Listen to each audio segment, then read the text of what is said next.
أعوذ بالله من الشيطان الرجيم. بسم الله الرحمن الرحيم. الحمد لله رب العالمين. صلى الله وسلم وبارك على عبده ورسوله نبينا محمد وعلى آله وأصحابه أجمعين. أما بعد. Kini video nga ato ang gihimo karon para ni sa mga tao nga adunay mga dagkong mga suliran sama sa pagtambak sa ilaang utang. Pagkadaghan sa ilang utang halos dili na nila mabayaran. Para sa inyo ang kaalam mga kaigsuunan, ang Islam nagahatag sa tuwag solusyon para sa mga tao nga sama niini nga nidaghan ang ilang mga utang nga halos dili na nila mabayaran. Naihigayon nga ang propeta Muhammad sallallahu alaihi wasallam nisulod siya sa masjid sa dili oras sa sala. Sa dihang pagsulod niya sa masjid, naa siya'y nakita nga usa ka taong naglingkod sulod sa masjid, ug iyaang namatikdan nga kini di ay si Abu Umama. Si Abu Umama kauban sa iyang mga sahaba radiyallahu anhum jami'an. So gipangutana niya, ya Aba Umama, o Abu Umama, unsa ang hinungdan nganong nakadiri sa masjid sa dili oras sa sala, dili takna sa sala, nganong nakadiani? Ang tubag ni Abu Umama, ya Rasulullah, o sugo sa Allah, agi sa mga problema o agi sa mga utang nga nidaghan sa akoa. Gitambakan siya og mga utang. Ang tubag ni Propeta Muhammad sallallahu alaihi wasallam, o Abu Umama, gusto ba nimo nga tudluan kanako og usa ka buluhaton? Kung kini imong buhaton, tabangan ka sa Allah subhanahu wa ta'ala nga bayran ang tanan nimong mga utang. Bisang pag-unsa kadagan sa imong utang, kung imo ning sultion, imo ning buhaton, tabangan ka sa Allah subhanahu wa ta'ala nga mabayran ang tanan nimong mga utang. Niingon si Abu Umama, ya Rasulullah, bala ya Rasulullah, oo, gusto na ko na mahibawan ng sugo sa Allah para mabayran na nako tanang mga utang.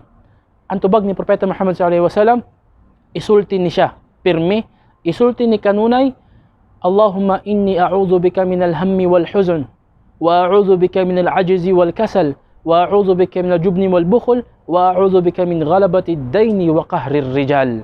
Og niingon si Abu Umama, ako ning gisulti pirmi, buntag, hapon, kada gabi, kada adlaw, hangtod sa gibayran sa Allah subhanahu wa ta'ala ang tanan nakong mga utang. Allahu Akbar, Allahu Akbar. Mga kaigsuunan sa Islam, ayaw kamo paghunahuna nga walay tabang nga moabot kaninyo gikan kang Allah subhanahu wa ta'ala. Kung musalig lang mo sa iya at tinuod nga pagsalig, bisan pag-unsa ka layo sa panahon, moabot ang panahon nga tabangan ka sa Allah subhanahu wa ta'ala og bayran ng imong utang. Basta musalig lang ka sa giingon ni Propeta Muhammad sallallahu alaihi wasallam sa dhikr nga iyang gisulti, Allahumma inni a'udhu bika minal hammi wal hazan. O Allah, nangayo ko og tabang sa imua nga ilayo ko batok sa pagkaguol sa mga nahitabo ni agi ug sa mga umaabot pa nga mga panghitabo nga akong ikaguol. Wa a'udhu bika minal ajzi wal kasal. Ug ako nangayo sa imuag panalipod batok sa pagkaluya ug sa pagkatapol. Wa a'udhu bika minal jubni wal bukhl. Ug ako nangayo pud sa imuag panalipod batok sa pagkatalaw ug sa pagkadalo. Wa a'udhu bika min ghalabati ad-daini wa qahri rijal. Ug ako nakapangayo sa imong panalipod batok sa pagkadaghan sa mga utang ug pagkapildi sa mga tao sa akoa.